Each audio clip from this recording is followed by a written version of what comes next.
এখন যে জায়গাটিতে দাঁড়িয়ে আছি দেখতেই পাচ্ছেন সেই তিস্তা পাড়ে।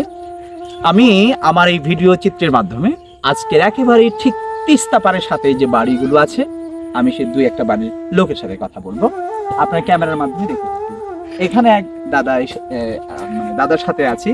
এই দাদার নাম, দাদা কি নাম আপনার? রঞ্জিত দেবনাথ। দাদার বাড়ি কি এটা? দর্শক দেখতে পাচ্ছেন যে দাদা কিন্তু এখানে দাঁড়িয়ে আছে, দাদার সাথে আমি আছি, বৌদিও এখানে আছে। আর এই যে পাশে যে বাড়িটা দেখতে পাচ্ছেন এটি কিন্তু দাদার বাড়ি। আমি বলছিলাম যে আমার এখান থেকে কিন্তু এই যে এপাশে একটু ক্যামেরার মাধ্যমে যদি দেখি, দেখুন এটা নদী, আর ঠিক নদীর সাথে কিন্তু এই বাড়িটা। দেখুন এই যে রঞ্জিতদার বাড়ি। তো এইদিকে দেখুন বাড়িগুলো যে আমরা দেখাতে কিন্তু একটা বাড়ি, আবার ওই একটা বাড়ি। তো এই যে সবাই কিন্তু ব্যস্ত, দাদারা এখানে বাদাম তুলেছে, এটা ধান, এখানে ধান শুকানো হয়েছে, পাশে আরেক দাদা পরিবারের সকলেই এখানে আছেন মোটামুটি। তো আমরা এখন সরাসরি কথা বলবো এই যে রঞ্জিত দাদার সাথে। তো দাদা কেমন আছেন? ভালো আছেন না দাদা? দাদা আপনার বাড়ি তো এটা, আপনার বাড়িটা কি নদীর ওইদিকে ছিল? ওইদিকে মানে একটু ক্যামেরার মাধ্যমে দেখাতে চেষ্টা করি। আপনার বাড়ি তো এটা পূর্ব দিকে তাই না? পশ্চিম দিকে? পশ্চিম দিকে তো 100 গজ দূরে। এখান থেকে 100 গজ দূরে। তো দাদা এখন যে বাড়িটা আছে এটা কয় নাম্বার বাড়ি আপনার?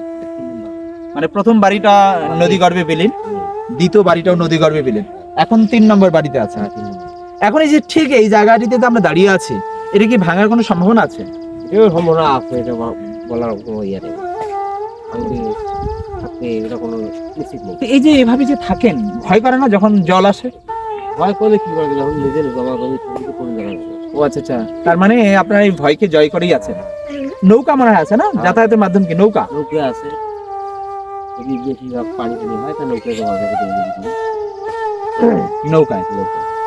ও আচ্ছা আচ্ছা, তাহলে যখন এই যে বাতাস ঝড় আসে একটু তো সমস্যা হয়, তাই না? খুব কষ্ট হয়, জানো আমি তো দেখতেই পাচ্ছি।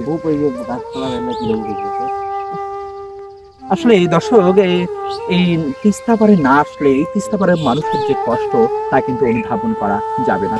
আসলে আমরা যারা তিস্তা নদীর দূরে আছি এবং তিস্তা থেকে অনেক দূরে আছি, নদী এলাকা থেকে অনেক দূরে আছি, আসলে তারাই কষ্টটা বুঝবে না।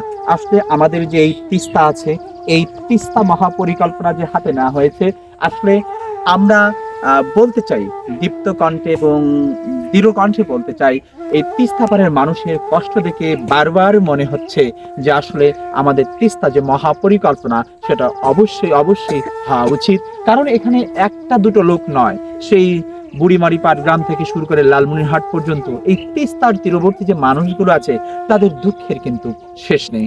আমরা বলতে চাই আমাদের মাধ্যমে সকল মানুষকে জানাতে চাই, রাষ্ট্রকে জানাতে চাই, আসলে এই তিস্তা মহাপরিকল্পনা আমাদের অতীব জরুরি। ধন্যবাদ দর্শক।